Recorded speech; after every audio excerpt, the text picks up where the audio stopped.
Welcome back, and top on the brief this morning, we begin in Edo State, Benin City, the capital to be precise, where sensitive materials for the governorship election have been deployed to the 18 local government areas of the state ahead of the election scheduled for tomorrow, September the 21st, 2024.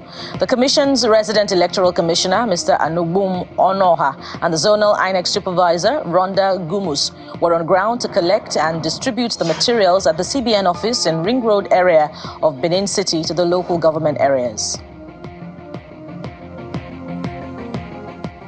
So far from when we started to the point we are, it's my conviction that everything is still well done. There's nothing to complain about as at the moment. I can tell you that. Of course, you appreciate the fact that the exercise is continuing.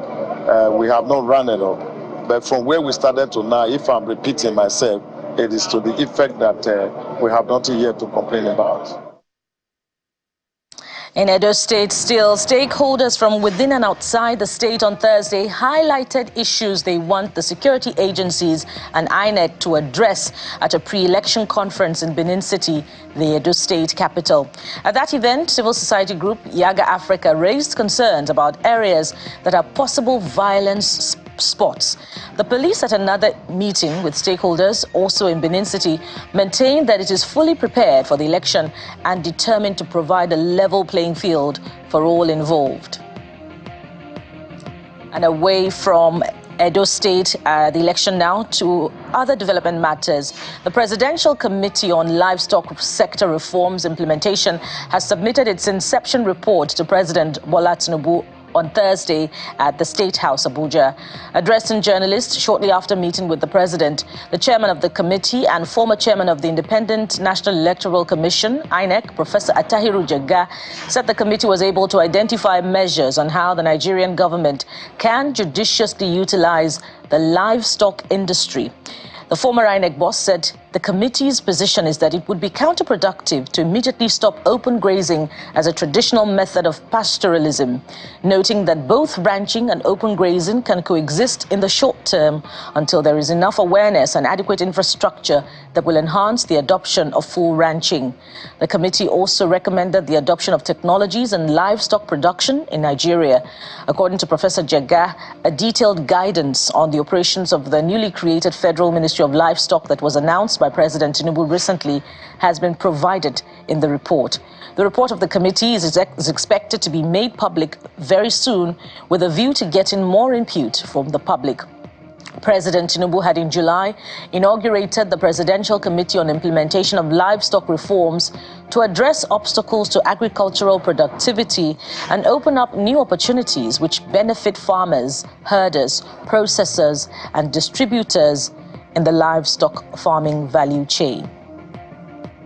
In this report, we were able to address 12 terms of reference that were given to us as a committee, and we were able to develop 22 clear objectives of what the reform effort in the livestock sector should entail, and we've been able to make very specific recommendations. We have made recommendations having understood what the challenges are in terms of, first and foremost, you have to find ways and the means of ensuring that you create opportunities that will ensure for the traditional herders, until you are able to win them away from that, that you can provide water points, you can provide feeds, and you can encourage them to settle in locations where throughout the year they could have feeds and they could have water. You cannot wake up tomorrow and all you have is ranching, because you already have quite a large chunk of the population in traditional pastoral activities. What do you do with them? You know, so it's not an either or. Any solution that has to be developed for now has to be a combination of both.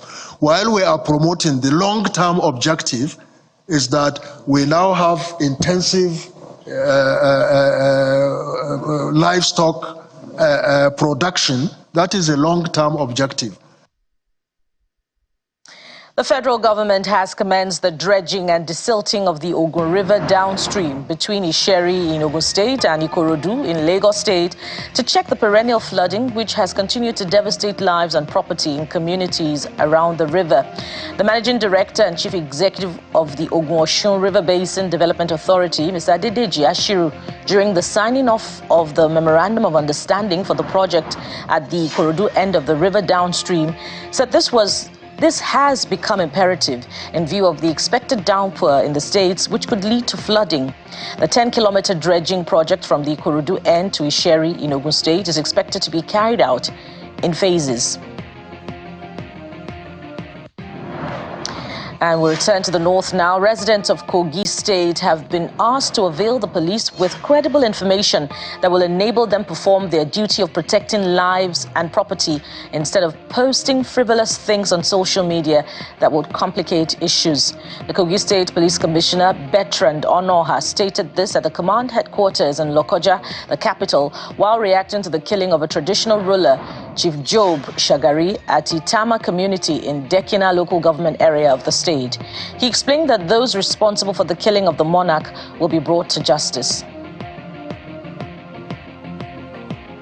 And return to the south, where there's a widespread anxiety reported among residents of Ayetoro community in Yaba local government council development area that they may soon find themselves without shelter as the state government threatens to demolish their homes. According to the residents, the threat is considered a measure by the state government to forcefully evict them after the Okobaba plank market was set ablaze, an incident believed to have been deliberately carried out by the Lagos Task Force to dislodge the traders. And we head to the courts now. The Court of Appeal Abuja has granted the request of the federal government and former Chief Justice of Nigeria, Justice Walter Onnoghen, to settle out of court in an appeal challenging his removal as CJN. The decision of the court followed information that the two parties have intensified efforts to reach an amicable settlement of all issues in dispute. Former President Muhammadu Buhari had in 2019 removed Onnoghen as Chief Justice of Nigeria during the pendency of a charge against him at the Code of Conduct Tribunal. At the day's proceedings, lead counsel to the former CGN, Ogu Onoja, informed the court that the two parties are already having discussions on a peaceful resolution of the dispute. President Bola Tinubu will not attend the 79th United Nations General Assembly session in New York this year. The president has directed Vice President Kashim Shettima to lead Nigeria's delegation. This is contained in a statement issued by the Special Advisor to the President on Information and Strategy, Mr. Bayo Ononuga. The statement notes that President Tinubu, who returned to the country last Sunday after his trip to China and the United Kingdom, wants to focus on domestic issues and address some of the country's challenges, especially after the recent devastating floods. At the 79th UNGA, Vice President Shettima will deliver Nigeria's national statement to the General Assembly, attend important sideline events, and hold bilateral meetings. And the federal government is set to receive a new loan totaling $1.5 billion from the World Bank. According to the Washington-based financial institutions project list, the loan request is set to be approved and disbursed on September the 26th. The loan, which is expected to target projects in crucial sectors such as healthcare, agriculture and infrastructure, will be distributed through three major developmental projects aimed at improving the country's sustainable development and economic stability. Meanwhile, a financial statement published by the World Bank revealed that Nigeria is the largest debtor to the World Bank's International Development Association as at June the 30th, 2024. Outside our shores now, Hezbollah leader says exploding device attacks crossed all red lines, saying the bomb attacks using thousands of Lebanese armed groups' pages and radios crossed all red lines, while also accusing Israel of what he said represented a declaration of war. In a much-anticipated speech, Hassan Nasrallah acknowledged Hezbollah had suffered an unprecedented blow, but he vowed he would continue fighting and inflict a just punishment. Israel has not said it was behind the blasts on Tuesday and Wednesday, which Lebanese authorities said killed 37 people and wounded 3,000, as Nasrallah spoke. Israeli warplanes caused sonic booms over Beirut, scaring an already exhausted population, and others struck targets in southern Lebanon. The Israeli military said it was operating to degrade Hezbollah. And in sports, the federal government has declared the 8th edition of the National Youth Games closed. The Minister of Sports Development, Senator John Eno, who was represented by Director in the ministry, Patrick Ukeke, commended Delta State for hosting the National Youth Games.